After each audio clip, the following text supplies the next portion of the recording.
Hey guys, welcome to the Liberal Hive Mind, a channel solely focused on exposing the abundant hypocrisy of the left. Well, it's very unfortunate that I'm saying this, but again, it's not surprising. It's what I've been warning about for years. Here we go again. Another shooter, another deranged radical leftist, committing an indiscriminate act of violence. And unfortunately, the report gets even worse because it's not even the only instance just this week. You know, the Democrats have been allowing this to fester for far too long. Their political and cultural machine thought they could push this rhetoric forever to dehumanize conservatives, glorify riots, scream about these imaginary genocides that only exist in their mind, and that it wouldn't have consequences on the streets, but now we are living through the fallout. The culture of violence that they've normalized is producing one incident after another. And just as I said, the scariest part is that it isn't slowing down, but rather it's snowballing, it's accelerating and getting bigger. Let me show you guys exactly what's going on here. We got some stuff to get into, so let's roll the tape. Alright friends, so here we got incident 1. We're starting in New Hampshire, where an individual by the name of Hunter Nadeau, we have his mugshot by the way, so I might as well put it up.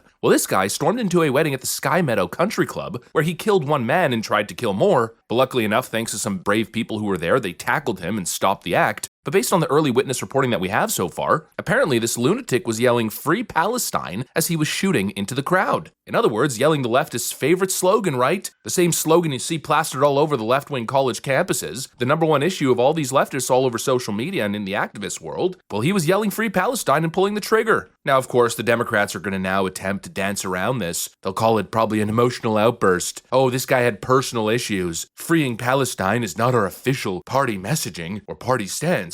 But come on. We obviously know that this was political. This was left-wing radicalism turning violent yet again. This is the #1 issue of young leftists, which is a little bit confusing considering how hard it is to get ahead as a young person. You know, there's a lot of domestic issues, but these people have been pulled into this massive LARP fest. And so, you know, if somebody's wearing an Arab cloth on their head, if they're screaming pro-Palestine, they're part of the radical left. It's more proof of the brainwashing. You got these mentally unstable people who are buying into this extreme rhetoric, whether it's about Palestine or Trump or conservatives, and the rhetoric has ratcheted up to such a degree it's become so extreme that deranged, unstable people are internalizing it to the extent that it drives them to mass murder. And again, where's the outrage? Where's the wall-to-wall coverage? Imagine if this was a right-winger who shot up a wedding while yelling, "This is MAGA country." You'd never hear the end of it. But this story, I guarantee you, probably won't even make mainstream news. Then we've got case number 2, this time in Sacramento, California, where an individual by the name of Anibal Hernandez Santana, 64 years old, well, he showed up to an ABC affiliate station and started opening fire. A man suspected of opening fire on a local TV station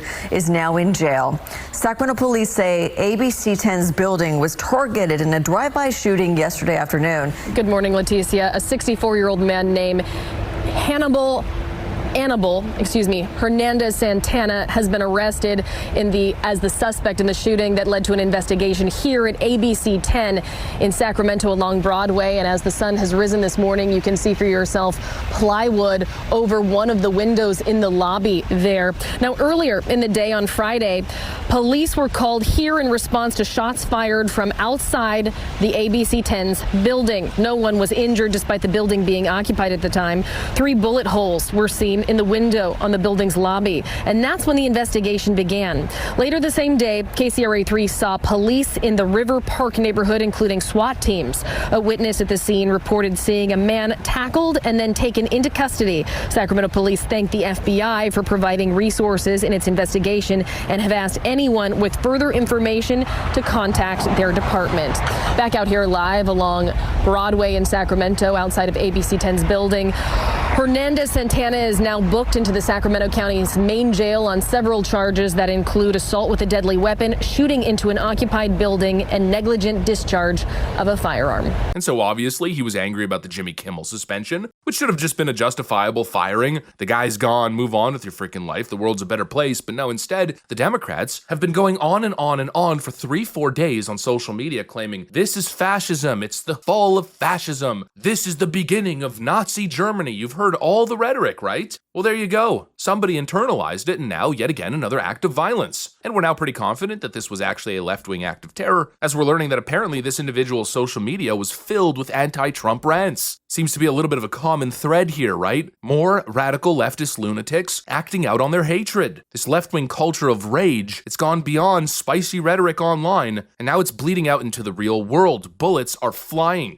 And now we've got incident number 3. This one's a little bit creepy, but we don't know the actual motive. I might as well preface that that before we get into it. So as Charlie Kirk's funeral was being set up the other day, an armed man named Runkles apparently showed up at the Arizona stadium pretending to be law enforcement. He was subsequently apprehended, arrested, and on his person they found a gun, a knife, and fake police credentials. Or possibly, as I'm seeing in the reports, expired credentials, either somebody else or possibly his. But now the question is, of course, was this guy plotting another act of violence? We don't know yet unless he confesses, but the timing is enough to make your skin crawl. The man claims that he was there to provide security, but it's kind of hard to believe that. I mean, really? Security for who? This man infiltrated a sacred space during a funeral after one of the highest profile political assassinations in American history, and so obviously it's ringing alarm bells. It's extremely suspicious. And now all of this, of course, again points to the elephant in the room, the massive freaking Democrat elephant in the room at this point. The Democrat Party, Democrat leaders need to snap out of it. Get your heads out of your behinds. You know, for some reason, I think they've convinced themselves that they could just continue shoving this under the rug, waving it off as if, oh, it's just random